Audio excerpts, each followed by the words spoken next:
السلام علیکم اسٹوڈنٹس، میں آپ کے ٹیچر مس عظمیٰ اسمارٹ اسکول سر سید احمد خان کیمپس سے گلستان جوہر کیمپس کی طرف سے آپ سے مخاطب ہوں۔ آپ کا جو سبق ہے آج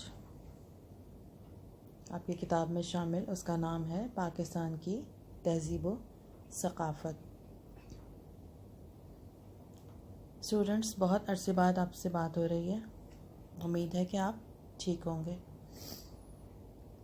سبق کی طرف آتے ہیں ہم۔ کتاب کھولیں بیٹا اور صفحہ نمبر 87 پر آپ کا یہ سبق ہے۔ تہذیب اور ثقافت عام طور پر ایک ہی معنوں میں استعمال ہونے والے الفاظ ہیں اور ان کا استعمال زیادہ تر ساتھ ساتھ ہی ہوتا ہے، لیکن ان کے درمیان ایک فرق موجود ہے جسے سمجھنا بہت ضروری ہے۔ اصل میں کسی بھی جگہ، کسی بھی خطے میں رہنے والے لوگوں کا جو رہن سہن ہوتا ہے اور ان کا رسم و رواج، طور طریقے، زبان، ادب، فنون لطیفہ، ان کے نظریات، ان کے عقائد، یعنی ان کی سوچیں، وہ کن باتوں پر یقین رکھتے ہیں، کن باتوں پر عقیدہ رکھتے ہیں، اور موت اور زندگی کے مواقع پر جو اظہار کرتے ہیں، وہ ان باتوں کا، ان کی مختلف صورتوں کو اصل میں ثقافت کہتے ہیں۔ اور یہی تمام صورتیں، یہی تمام طور طریقے اور رسم و رواج جب معاشرے میں استعمال کیے جاتے ہیں تو ان کو ایک طریقے سے، سلیقے سے، یا یہ سمجھ لیں کہ کچھ اصول اور قوانین کے تحت انہیں استعمال کیا جاتا ہے، تو وہ پھر تہذیب کے معنوں میں آ جاتا ہے اور کسی بھی ثقافت کا وہاں کے رہنے والوں پر بہت زیادہ اثر ہوتا ہے۔ ہمارے ملک پاکستان کے مختلف علاقوں میں مختلف تہذیب و ثقافت کے لوگ رہتے ہیں، جو کہ سینکڑوں بلکہ ہزاروں سال پرانی ہیں، اور پاکستان مختلف تہذیبوں اور ثقافتوں کے ملاپ کا ایک مقام ہے۔ ہماری جو قدیم تہذیبیں ہیں، قدیم کا مطلب ہوتا ہے بہت پرانی، قدیم تہذیبوں میں ہماری وادی سندھ، مہر گڑھ اور گندھارا کی تہذیبیں شامل ہیں، اور پاکستان کی تہذیب و ثقافت پر ان تہذیبوں کے علاوہ ہندوؤں، عربوں، افغانوں، منگولوں، مغلوں، ترکوں، ایرانیوں اور انگریزوں کی تہذیب و ثقافت کے اثرات بھی نظر آتے ہیں۔ اب اگر پاکستان کے ساحل سمندر کا ذکر کیا جائے، یا چٹیل میدانوں کا، یا پھر اونچے اونچے پہاڑوں کا، اور یہاں کی جو آب و ہوا ہے، ان سب نے مل کر پاکستان کی تہذیب و ثقافت کو مزید رنگا رنگ اور دلکش بنا دیا ہے۔ یہی وجہ ہے کہ پاکستان میں مشرق سے مغرب اور شمال سے جنوب تک الگ الگ زبانیں، بولیاں، لباس، کھانا پینا اور رہن سہن نظر آتا ہے۔ چلیں بیٹا، اب ہم پاکستان میں پائی جانے والی کچھ مختلف تہذیبوں کے بارے میں جانتے ہیں۔ ابھی میں نے ذکر کیا تھا آپ سے ایک مہر گڑھ کی تہذیب کا، اس کی تفصیل میں جاتے ہیں۔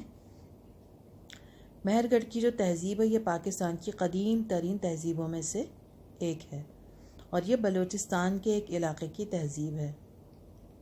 اسی دور میں پہلی مرتبہ جنوبی ایشیا میں باقاعدہ زراعت کا آغاز ہوا۔ زراعت کا مطلب ہوتا ہے کھیتی باڑی، جو وادی سندھ کی تہذیب کے اختتام تک رہا۔ یہاں جو آثار ملے ہیں، اس سے یہ پتہ چلتا ہے کہ یہاں کے رہنے والوں نے اینٹوں کی مدد سے گھروں کی تعمیر کی تھی۔ اسی دور کا ایک شہر مہر گڑھ، جو کہ 170 ایکڑ پر پھیلا ہوا تھا، کسی بھی قدیم تہذیب کا اب تک دریافت ہونے والا سب سے بڑا شہر ہے۔ اب آتے ہیں ہم وادی سندھ کی تہذیب پر۔ وادی سندھ کا صوبہ جس میں ہم رہتے ہیں، جانا پہچانا ہے آپ کا، اور یہ وادی سندھ کی تہذیب کے بارے میں بتایا گیا ہے۔ وادی سندھ کی جو تہذیب ہے، یہ بھی دنیا کی قدیم ترین اور مشہور تہذیبوں میں شمار ہوتی ہے، اور اس تہذیب کے آثار دریائے سندھ کے کنارے جو علاقے آباد ہیں ان میں نظر آتے ہیں۔ موئن جودڑو کے جو کھنڈرات ہیں، اس کے بارے میں بھی آپ نے یقیناً سنا ہوگا، پڑھا ہوگا، اور وہ لاڑکانہ ڈویژن میں واقع ہے۔ اس وقت جب وہ اپنے عروج پر تھا، موئن جودڑو کا جو ایک شہر تھا، اس وقت وادی سندھ کی آبادی تقریباً 50 لاکھ لوگوں پر مشتمل تھی، یہاں کی گلیاں، تالاب، گھروں کی ترتیب، تعمیر اور جو پانی کی فراہمی اور نکاسی کا جو نظام تھا، اس کو دیکھ کر یہ اندازہ ہوتا ہے کہ وہ لوگ اتنی کم سہولتوں کے باوجود بھی بہت مہذب طریقے سے اپنی زندگی گزارتے تھے۔ ہڑپا اور موہنجودڑو اس دور کے اہم شہروں کے نام ہیں۔ اس کے بعد ہم آتے ہیں گندھارا اور بدھ مت کی تہذیبوں کے بارے میں جانتے ہیں۔ یہ تہذیبیں پاکستان کے شمالی علاقوں میں پروان چڑھیں۔ ان علاقوں کی تہذیبی روایت پر یونانی تہذیب کا اثر نظر آتا ہے، یعنی یونان کے لوگوں کی جو تہذیب تھی اس کا اثر ان پر نظر آتا ہے۔ گندھارا تہذیب کا مرکز ٹیکسلا کا مضافاتی علاقہ ہے۔ اس مقام پر حکومت پاکستان نے ایک عجائب گھر بھی قائم کیا ہے جس میں گندھارا تہذیب کی باقیات رکھی گئی ہیں، یعنی گندھارا تہذیب کی جو آثار ملے ہیں وہ تمام چیزیں اس عجائب گھر میں محفوظ کر دی گئی ہیں۔ پاکستان کے مختلف علاقوں میں جو ثقافت کا ایک انداز ہے، اس میں اسلامی تہذیب و ثقافت کا رنگ بھی خاصا نمایاں ہے، کیونکہ پاکستان جو ہے اسلام کے نام پر ہی قائم ہوا تھا۔ ہماری مملکت اسلام کے نام پر ہی قائم ہوئی تھی اور ہمارے ملک میں اکثریت مسلمانوں کی ہے اور مسلمانوں کا دین اسلام ہے۔ لہٰذا اسی وجہ سے یہاں پر رہنے والوں میں اسلامی جو طرز ہے، اسلامی طور طریقے جو ہیں وہ نمایاں نظر آتے ہیں۔ پاکستان کے رسم و رواج سادہ ہیں اور اپنے اپنے علاقے کے رنگ میں رنگے ہوئے ہیں۔ پاکستان کی قومی زبان اردو ہے اور اس زبان کی خوبی یہ ہے کہ قومی زبان ہونے کی وجہ سے تمام لوگ آپس میں جڑے ہوئے ہیں اسی زبان کی وجہ سے۔ تقریباً پاکستان کے تمام علاقوں میں بولی بھی جاتی ہے اور سمجھی بھی جاتی ہے۔ اردو زبان کے علاوہ پاکستان کی جو دیگر زبانیں ہیں ان میں پنجابی، سندھی، پشتو، بلوچی، سرائکی، ہند کو، گجراتی، براہوی اور بروہی شامل ہیں۔ پاکستان کا قومی لباس شلوار قمیض ہے جو اکثریت لوگوں کا پہناوا ہے، مگر ہر صوبے میں الگ الگ لباس پر ٹوپی اور چادر جو استعمال کی جاتی ہے اس سے علاقوں کی شناخت الگ ہو جاتی ہے۔ پھر بزرگان دین کے جو عرس ہوتے ہیں ان موقعوں پر جو میلے لگائے جاتے ہیں ان میں علاقائی اور ثقافتی اشیاء کی فروخت کے علاوہ کھیل اور تماشوں کے ذریعے بچوں اور بڑوں کو تفریح بھی فراہم کی جاتی ہے، اور عرس کے موقع پر قوالی اور ذکر کی محفلیں بھی لوگوں کے دلوں کو چھو کر گزرتی ہیں۔ ان عرس میں جب یہ عرس ہوتے ہیں تو ان میں لوگ ہزاروں کی تعداد میں شرکت کرتے ہیں۔ اب اگر کھیل کی طرف آتے ہیں تو کھیل بھی ہماری ثقافت کا ایک حصہ ہیں، اور ہمارا پاکستان کا جو قومی کھیل ہے وہ ہاکی ہے، مگر کرکٹ یہاں سب سے زیادہ کھیلا بھی جاتا ہے اور دیکھا بھی جاتا ہے۔ چھوٹے پیمانے پر اگر دیکھا جائے تو ان کھیلوں میں کشتی، ملاکھڑا، کبڈی، گلی ڈنڈا، لٹو، تیراکی اور زور آزمائی کے مقابلے بھی دیکھنے میں آتے ہیں۔